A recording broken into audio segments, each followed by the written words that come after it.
இஸ்லாத்துடைய அடிப்படை ஆதாரங்கள் இரண்டு. ஒன்று, இறைவனை மட்டுமே வணங்க வேண்டும் என்பது. இரண்டாவது, முகமது நபி அவர்கள் காட்டிய வழிமுறைப்படி வாழ வேண்டும் என்பது. இறைவனை மட்டுமே வணங்கி வழிபட வேண்டும் என்பதிலே முஸ்லிம் சமுதாயம் இறந்தவர்களை எல்லாம் வழிபடுகிற ஒரு தவறான காரியத்தை செயல்படுத்திக் கொண்டிருக்கிறார்கள். அதனை கண்டித்து சீர்திருத்துகிற விதமாக கடந்த ஆண்டு திருச்சியில் ஷிர்க் ஒழிப்பு மாநாடு என்ற பெயரில் ஒரு மிகப்பெரிய மாநிலம் தழுவிய மாநாட்டை நடத்தினோம். அதன் தொடர்ச்சியாக நபிகள் நாயகம் அவர்கள் காட்டிய வழிமுறைகளைத்தான் இஸ்லாத்தின் பெயரால் பின்பற்ற வேண்டும் என்பதை வலியுறுத்துகிற வகையில் தமிழகத்தினுடைய அனைத்து மாவட்டங்களிலும் மாவட்டம் தோறும் முஹம்மது ரசூலுல்லாஹ், முஹம்மது அல்லாஹ்வுடைய தூதராக இருக்கிறார்கள் என்ற தலைப்பின் கீழ் தொடர்ச்சியாக மாநாடுகளை நடத்தி முஸ்லிம்களுக்கிடையிலே தூய்மையான இஸ்லாம் குறித்த விழிப்புணர்ச்சியை ஏற்படுத்திக் கொண்டிருக்கிறோம். அதனுடைய ஒரு பகுதியாக இன்றைய தினம் காஞ்சி மேற்கு மாவட்டத்தின் சார்பில் தற்பொழுது மாவட்ட மாநாடு நடைபெற்றுக் கொண்டிருக்கிறது. அதிலே பல்லாயிரக்கணக்கான மக்கள் குழுமி இருக்கிறார்கள். இந்த மாநாட்டில் சில முக்கிய தீர்மானங்கள் நிறைவேற்றப்பட்டிருக்கின்றன. அதில் குறிப்பாக நடந்து முடிந்த ஜல்லிக்கட்டு ஆர்ப்பாட்டத்தில் தமிழக அரசும் காவல்துறையும் நடந்து கொண்ட நடவடிக்கை மிக மிக மோசமானது, வன்மையாக கண்டிக்கத்தகுந்தது. ஏனென்றால் உலகமே பாராட்டுகிற, வியந்து பார்க்கிற அளவிற்கு பல நாட்களாக நடைபெற்ற இந்த ஆர்ப்பாட்டத்தின் இறுதி நாளில் வேண்டுமென்றே எதிர்காலத்தில் இதுபோன்ற கூட்டம் அரங்கேறிவிடக் கூடாது, போராட்டத்தின் பெயரால் மக்கள் குழுமிவிடக் கூடாது என்ற எண்ணத்தின் அடிப்படையில் இப்படிப்பட்ட தாக்குதலை காவல்துறையும் அரசும் திட்டமிட்டே நடத்தி இருக்கிறதோ என்று நாங்கள் சந்தேகிக்கிறோம்.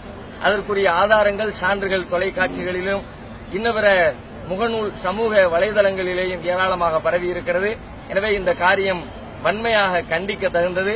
இதிலே ஈடுபட்ட காவல்துறை அதிகாரிகள் அனைவர் மீதும் முறையான புலன் விசாரணை செய்து உரிய நடவடிக்கையை பாரபட்சம் இல்லாமல் எடுக்க வேண்டும் என்ற கோரிக்கையை அரசுக்கு நாங்கள் வைக்கிறோம். அடுத்து இதனுடைய தொடர்ச்சியாக சட்டமன்றத்தில் இது குறித்து விளக்கமளித்த முதலமைச்சர் அவர்கள் காவல்துறை குறித்த கேள்வி எழுப்புகிற பொழுது அது தகுந்த ஆதாரங்கள் கிடைத்தால் அதற்குரிய விசாரணை நடைபெறும், அது தண்டிக்கப்படும் என்று சொல்லி போகிற போக்கில் ஒற்றை வரியிலே பதிலளித்து செல்லுகிற முதலமைச்சர் அவர்கள் முஸ்லிம்களுடைய பெயரை கொச்சைப்படுத்துகிற வகையில் ஒரு போட்டோ ஆதாரத்தை காட்டி ஒசாமா பின் லேடனுடைய போட்டோ அங்கே பயன்படுத்தி இருக்கிறார்கள், எனவே சமூக விரோதிகள் உள்ளே நுழைந்து விட்டார்கள், அதற்காகத்தான் சாகடிக்க வேண்டியவர்களை சாகடிக்காமல் நாங்கள் வெறுமனே தடியடியோடு கலைத்திருக்கிறோம் என்கிற அளவிற்கு அதை மென்மைப்படுத்தி ஒரு செய்தியை சொல்லி இருக்கிறார். முதலமைச்சர் சொல்லுகிற ஒரு தகவல் ஊர்ஜிதப்படுத்தப்பட்ட தகவலாக, சட்டமன்றத்தில் சொல்லுகிற தகவல் தகுந்த சான்றுகள் மற்றும் ஆதாரங்களோடு சொல்லப்படுகிற தகவலாக இருக்க வேண்டும். இந்த புகைப்பட ஆதாரத்தை பொறுத்தவரைக்கும் அது யார் பயன்படுத்தினார்கள் என்பதை கண்டறிவதற்கு 10 மாத கால விசாரணை தேவையில்லை, 10 நிமிட ஆராய்ச்சி போதுமானது. சகாயம் IAS அவர்கள் கூட அது குறித்த தகவலை வெளியிட்டிருக்கிறார்கள், தன்னுடைய சமூக வலைதள பக்கத்தில் அவரும் வெளியிட்டிருக்கிறார். அப்படிப்பட்ட ஒரு தகவலை கூட ஊர்ஜிதம் செய்யாமல் மொட்டையாக இந்த படத்தை காட்டுவதனுடைய விளைவு என்ன? அது குறித்த தகவலை முழுமையாக சொல்லாமல் மொட்டையாக சொன்னது ஏதோ முஸ்லீம்களை தீவிரவாதிகளாக ஏற்கனவே ஆல்ரெடி பலரும் அப்படி சொல்லிக் கொண்டிருக்கிற நேரத்தில் முதலமைச்சரும் அப்படிப்பட்ட வார்த்தைகளை, அதுவும் எப்படிப்பட்ட வார்த்தை, யார் பாரதிய ஜனதா கட்சியும் இந்துத்துவ சக்திகளும் முஸ்லிம்கள் குறித்து எப்படிப்பட்ட வெறுப்புணர்ச்சியை செய்து கொண்டிருக்கிறார்களோ, வெறுப்பு பிரச்சாரத்தை, தப்பான பிரச்சாரத்தை, அதை உண்மைப்படுத்துகிற வகை, அதை கூட ராஜா கூட தன்னுடைய பேட்டியில் அதை குறிப்பிட்டிருந்தார். முஸ்லிம்களுக்கு இங்க என்ன வேலை இருக்கிறது, தௌஹீத் ஜமாத்துக்கு என்ன வேலை இருக்கிறது என்றெல்லாம் அவர் கேட்டிருந்தார். அவர்கள் பயன்படுத்துகிற அதே துணியிலேயே முதலமைச்சர் பயன்படுத்தி இருக்கிறார். இதுவும் வன்மையாக கண்டனத்திற்குரியது. தமிழ்நாடு தௌஹீத் ஜமாத் அதை கடும் கண்டனத்தை அதற்கு தெரிவித்துக் கொள்கிறது. அடுத்து இந்த ஜல்லிக்கட்டு விவகாரத்தில் காவல்துறையினுடைய நடவடிக்கை சரியானதா, அரசாங்கம் எடுத்த நடவடிக்கை சரியானதா, எவ்வாறு நடந்திருக்க வேண்டும், இதில் நடந்திருக்கிற சரி என்ன, தவறு என்ன, மக்களுக்கு ஏற்பட்டிருக்கிற பாதிப்புகள் என்ன, அதை சரி செய்வதற்குரிய வழிமுறைகள் என்ன என்பதை எல்லாம் விளக்குகிற வகையிலும் காவல்துறையினுடைய நடவடிக்கைகளுக்கு உரிய கண்டனத்தை பதிவு செய்கிற வகையிலும் மிகப்பெரிய ஒரு கண்டன பொதுக்கூட்டத்தை நடத்த நாங்கள் தீர்மானித்திருக்கிறோம். எதிர்வருகிற 5ஆம் தேதி மாலை மண்ணடியில், சென்னை மண்ணடியில் அந்த பொதுக்கூட்டம் நடைபெற இருக்கிறது. தமிழ்நாடு தௌஹீத் ஜமாத்துடைய மூத்த அறிஞர் சகோதரர் பி. ஜெயினுல் ஆபிதீன் அவர்கள் அந்த நிகழ்ச்சியிலே கண்டன உரை நிகழ்த்துகிறார்கள். மெரினாவுடைய தடை என்பது அவர்கள் ஏற்கனவே நடைபெற்ற தடியடியே பொதுமக்களுக்கும் மாணவர்களுக்கும் ஒரு அச்சத்தை ஏற்படுத்துவதற்காக அவர்கள் செய்த வேலைதான். அதே காரியத்தை தொடர்வதற்காகத்தான் இந்த தடையை இப்போது விதித்திருக்கிறார்கள். அது கூட நீண்ட கால தடை விதிக்கவில்லை. அதுலயும் ஒரு வேலை பார்க்க அடுத்து பிப்ரவரி 14 எல்லாம் வருகிறது. அதையெல்லாம் அனுசரித்து வாட்ஸ்அப்பிலே செய்திகள் பரவி இருக்கிறது என்பதை காரணம் காட்டி சொல்லி இருக்கிறார்கள்.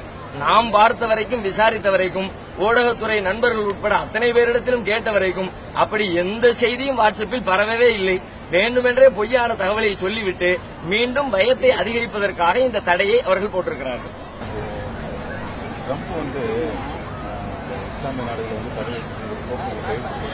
இந்தியாவை சேர்ந்த பல முஸ்லீம்கள் அமெரிக்காவில் அந்த சூழ்நிலை இருந்துகிட்டு இருக்கு. இது தொடர்பாக உங்களுடைய பார்வையில் இந்திய முஸ்லீம் எப்படி பாதிப்படைப்பாங்க இந்த போக்கு கையெழுத்து? ட்ரம்புடைய கையெழுத்தினால முஸ்லீம்கள், குறிப்பா இந்திய முஸ்லீம்களுக்கு எந்த பாதிப்பும் இல்லை. அவர் ஒரு சில நாடுகளுக்கு அந்த பட்டியலை போட்டிருக்கிறாரு. ஏற்கனவே இது மாதிரி அமெரிக்கா இதே போல அவர்களுக்கு பொருளாதார தடையெல்லாம் விதித்த நாடுகள் தான் அது. ஈரான், ஈராக் எல்லாமே அந்த பட்டியலில் உள்ள நாடுகள் ஏற்கனவே செஞ்சிருக்கிறாங்க. அவர்களுடைய அந்த தடை விதிப்பினால் கடந்த காலத்தில் அவர்கள் பாதிப்பை அனுபவித்திருந்தாலும் அதற்கு பிறகு வந்த நாட்களில் அந்த பாதிப்பிலிருந்து மீண்டு வந்து சுயமாகவே ஈரான் எல்லாம் சுயமாகவே தன்னெழுச்சியோடு தன்னுடைய சொந்த காலில் இருக்கிற அளவிற்கு பலத்தோடு வளர்ந்திருக்கிறார்கள். அந்த வகையிலே ட்ரம்புடைய இந்த அறிவிப்பின் வழியாக சோர்ந்து கிடக்கிற நாடுகள் கூட இன்னும் தன்னை வளப்படுத்திக் கொள்வதற்கு வாய்ப்பாக இருக்குமே தவிர எந்த விதத்திலும் முஸ்லீம்களையோ முஸ்லீம் நாடுகளையோ அது பாதிக்கும். தமிழ்நாடு தவ்ஹீத் ஜமாத் ஏன் ஜல்லிக்கட்டுல கலந்து எச் ராஜா கேள்வி, அதுக்கு நீங்க எதுவும் பதில் கொடுத்துருக்கீங்களா? அது என்ன சொல்றீங்க? கேள்வியே வித்தியாசமா இருக்குது. ஏன் கலந்துக்கிறாங்கன்னா, தவ்ஹீத் ஜமாத் ஏன் கலந்துருக்காங்கன்னா தமிழ்நாடே கலந்துக்குது. இதுல எங்களுடைய பார்வை என்னன்னு கேட்டா, பொதுவாக ஜல்லிக்கட்டு குறித்து எங்களுடைய பார்வை வித்தியாசமானது. அது பொதுவா பல கட்டங்களில் நாங்கள் வெளிப்படுத்தி இருக்கிறோம். ஆனால் இந்த போராட்டத்தை பொறுத்த வரைக்கும் நாங்கள் எப்படி பார்க்கிறோம்னு கேட்டா, நீதிமன்றமாக இருந்தாலும் சரி, அரசாங்கமாக இருந்தாலும் சரி, அதிகாரத்தை வைத்துக் கொண்டு காலம் காலமாக ஒரு மக்களிடத்திலே கடைபிடிக்கப்படுகிற ஒரு பண்பாடாக, கலாச்சாரமாக, வழிபாடாக, நம்பிக்கை சார்ந்த ஒன்றாக பயன்பாட்டிலே இருக்கின்ற ஒன்றில் அதிகாரத்தை பயன்படுத்தி உள்ளே மூக்கை நிலைப்பது சரியானது அல்ல. அது இந்திய தேசத்தினுடைய ஒற்றுமைக்கு உகந்ததும் அல்ல. அதுல 1008 கோஷம் போட்டாங்க பேசிக்கிட்டு இருக்கிறாங்க. போராட்டத்தில் கடுமையா தனிநாடு பேசிவிட்டாங்க. போலீஸ்காரங்களை பத்தி பேசும்பொழுது யாரோ 2 பேர் செஞ்சதுக்காக வேண்டி மொத்த போலீஸையும் குறை சொல்லக்கூடாதுங்கிறாங்க. போராட்டத்தில் யாரோ 2 பேர் தனிநாடு கேட்டுவிட்டாங்களா, ஆனா மொத்த பேரையும் போட்டு அடிப்பாங்களா, அந்த விவாதம் தனி. ஆனாலும் அதிகாரத்தை பயன்படுத்தி கொண்டு உள்ளே நுழைப்பது என்பது நம்பிக்கை சார்ந்த, பண்பாடு சார்ந்த, கலாச்சாரம் சார்ந்த விஷயங்களில் மக்களுக்கு பெரிய கொந்தளிப்பை உண்டாகும். அதைத்தான் ஜல்லிக்கட்டு போராட்டமும் காட்டி இருக்கிறது. இது எல்லா மதத்துக்கும் நான் சொல்றோம். இது ஜல்லிக்கட்டுக்கு மட்டும் உள்ளதில்லை. ஒரு கிறிஸ்தவருடைய நம்பிக்கையோ, இந்து மதத்தினுடைய வேறுபல வழிபாட்டு நம்பிக்கையோ, முஸ்லீம்களுடைய நம்பிக்கையோ, எந்த நம்பிக்கையிலும் நீங்கள் நுழையாதீங்க. இன்னும் சொல்ல போனா நம்முடைய அரசியல் சாசனத்தை தொகுத்து கொடுத்தவர்கள் அதுல ரொம்ப கவனமா இருந்தாங்க. அதனாலதான் இந்த தேசத்தை மதச்சார்பின்மை தேசம் என்று எழுதி வைத்தார்கள். அரசியல் சாசனத்துடைய முதல் பக்கமே அதைத்தான் சொல்கிறது. இந்த நாடு சமதர்ம சமுதாய மதச்சார்பற்ற குடியரசு என்று எழுதி வைத்திருக்கிறார்கள். அப்படின்னா மதம் சார்ந்த விஷயங்களில் உள்ள மூக்கு நுழைக்க கூடாதுங்கிற அந்த வரிக்குள்ளே வருகிறது. வேறு பல விதிகள் 25வது விதி எல்லாம் அதைத்தான் சொல்லுகிறது. அவங்களுக்கு அடிப்படை ரைட்ஸ் இருக்கிறது, யாரும் உள்ள நுழையக்கூடாது. ஒருவேளை தப்பாவே இருந்துச்சுன்னா, அரசின் பார்வையில, சட்டத்தின் பார்வையில தப்பு என்றால் அரசு என்ன செய்ய வேண்டும்? அதை மக்களுக்கு புரிய வைக்கணும், கன்வின்ஸ் பண்ணணும். நீங்க செய்யற தப்பு, இப்படி செய்யக்கூடாது, வென்றெடுக்கிற வேலைகளை பார்க்கணும். உதாரணத்துக்கு ஒன்று சொல்றதா இருந்தா, நம்முடைய அரசியல் சாசன சட்டப்படி இந்தியாவுடைய ஆட்சி மொழி ஹிந்தி. ஆனா இன்னைக்கு வரைக்கும் நடப்புல அது இல்ல. ஆட்சி மொழியாக ஹிந்தி இல்ல, வேறு பல மொழிகளை தான் பயன்படுத்திக்கிட்டு இருக்கிறோம். என்ன காரணம்? அன்னைக்கு நேரு கொடுத்த வாக்குறுதி. நேரு என்ன சொன்னாரு?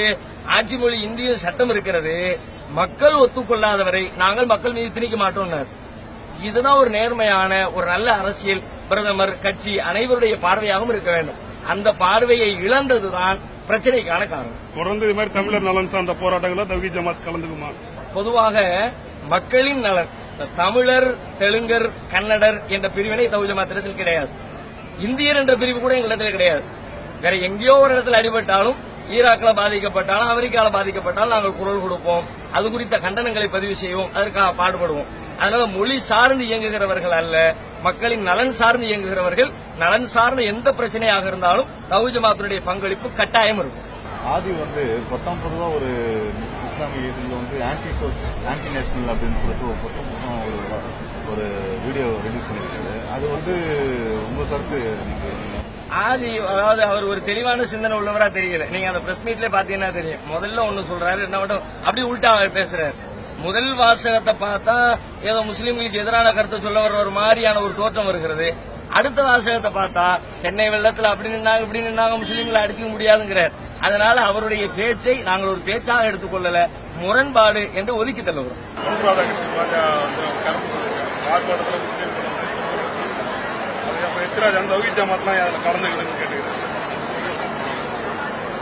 பொன் ராதாகிருஷ்ணன் ஜல்லிக்கட்டு போராட்டத்தின் பொழுது முஸ்லீம்கள் நடத்திய தொழுகையை அதுல என்ன ஒரு மதத்தை சார்ந்தவங்க வழிபாடு நடத்துறாங்களே அப்படின்னு கேள்வி எழுப்பியிருக்கிறாரு. இவர்கள் இப்படிதான் கேட்பாங்க, இவர்களிடமிருந்து இதை தவிர வேற ஒன்றும் வராது. ஆச்சரியப்படுகிற செய்தி ஒன்றும் இல்லை. ஆனாலும் சமூகத்தை பிளவுபடுத்துவதற்காக ஆரம்ப காலத்திலிருந்து அவர்கள் என்ன வழிமுறையை கடைபிடித்தார்களோ அதைத்தான் இங்கேயும் கடைபிடித்திருக்கிறார்கள் என்பது தெளிவாகிறது. நான் சாதாரணமா கேட்கிறேன், போராட்டத்துல முஸ்லீம்கள் பங்கெடுக்க கூடாது என்று எதுவும் தடை விதிக்கப்பட்டிருக்கிறதா, அல்லது முஸ்லீம்கள் கலந்து கொள்ளக்கூடாத ஆர்ப்பாட்டமா? முஸ்லீம்கள் கலந்து கொள்ளலாம் என்றால் முஸ்லீம் செய்கிற ஒரு காரியத்தை இங்கே செய்வதிலே என்ன யாரு தடை விதித்துவிட முடியும்? முஸ்லீம்கள் எங்கு கூடினாலும் அங்கே அவர்களுடைய தொழுகை நேரம் வந்தால் தொழுவது வழக்கம்.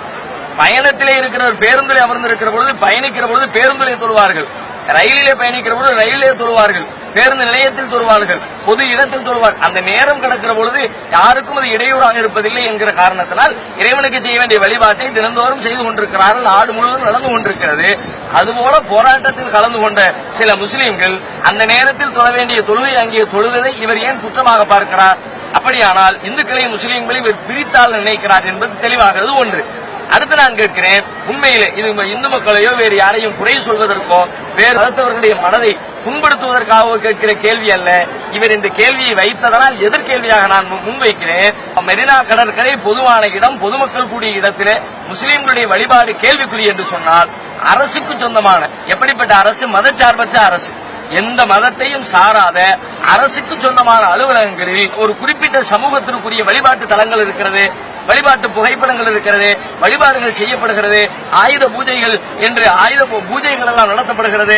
மதுரையிலே யாகமெல்லாம் நடத்தி அரசு அலுவலகத்தில் ஆட்சியருடைய அலுவலகத்திலே அதுபோன்ற காரியங்களை எல்லாம் செய்தார்களே, அப்பொழுதெல்லாம் பொன் ராதாகிருஷ்ணன் எங்கே போனார்? முஸ்லீம்கள் தொழுது இவருக்கு ஒரு கேள்வி ஆகிவிட்டதா? அது யாரை இடையூறு செய்கிற காரியமும் இல்லை.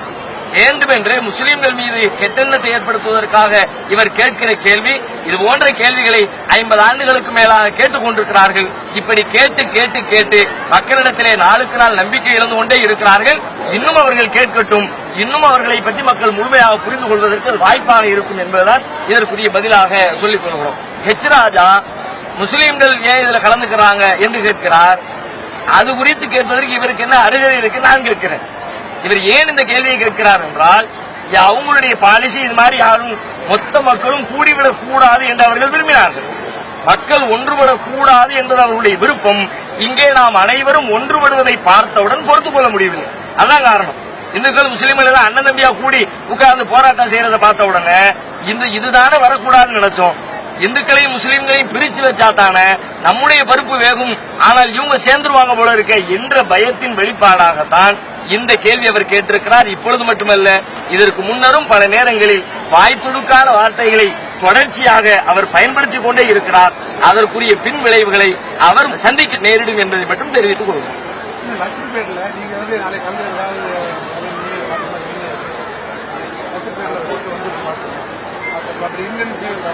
இல்ல, அந்த மாதிரி அறிவிப்பு நாங்க வெளியிடுறோம். அது யாரோ கள்ளத்தனமா செஞ்சு வெளியிட்டு இருக்கிறாங்க. நம்முடைய லெட்டர் பேட்ல நீங்க லெட்டர் பேட் பார்த்தாலே தெரியும். மேல தலைப்பு பாத்தீங்கன்னா தலைமையகமா இருக்கிறது, கீழே உள்ள பகுதியை பாத்தீங்கன்னா கையெழுத்து போக்குவரத்து ஒரு மாவட்டத்துடைய கையெழுத்தா இருக்கிறது. நாங்க வெளியிட்டதில்லை, எங்களுடைய பேரில் போர்ஜரியாக வேற ஆட்கள் வெளியிட்டு இருக்கிறாங்க. எங்களுடைய அறிவிப்பு எதுவாக இருந்தாலும் எங்களுடைய அதிகாரப்பூர்வமான தளங்களில் வெளியிடுவோம். உணர்வு வாரைதல் இருக்கிறது, அதிலே எங்களுடைய அறிவிப்பு வெளியாகும். TNTJ.net இருக்கிறது, onlinepj.com இருக்கிறது, தௌஹீத் ஜமாத் என்ற முகநூல் பக்கம் இருக்கிறது. இவைதான் எங்களுடைய அதிகாரப்பூர்வ தளங்கள். இதிலே வெளியிடப்படுவதுதான் தமிழ்நாடு தௌஹீத் ஜமாத்துடைய அதிகாரப்பூர்வ செய்தி.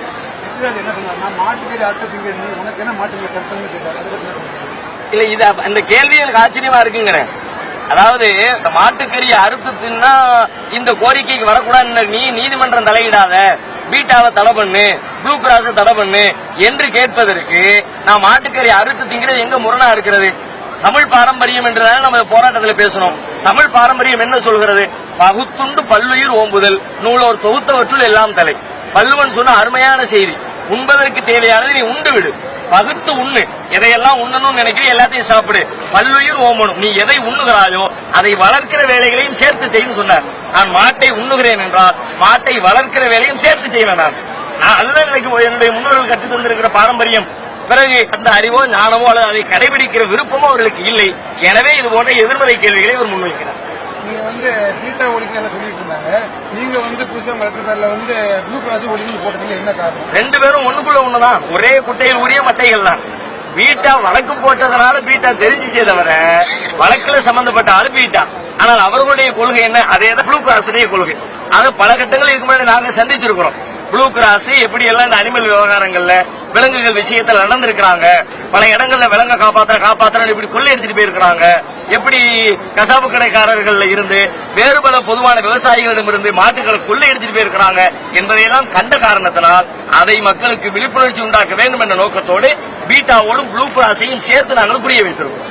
உங்களுக்கு ஒட்டகம் இருக்கும்போது தடை வந்து நீங்க என்ன சொல்றீங்க? இதற்கே இவ்வளவு தூரம் நாங்கள் குரல் கொடுக்கிறோம் என்றால் எங்களுடைய நேரடி பிரச்சனைக்கு ஒருத்தர் தலையிட்டார்னு சொன்னா இன்னும் வீரியமாக தான் கலவரம். இது யதார்த்தம், உண்மைதானே, சாதாரணமான ஒரு செய்தி தானே. ஆன்லைன் PA சப்ஸ்கிரைப் பண்ணுங்க. தேங்க்யூ.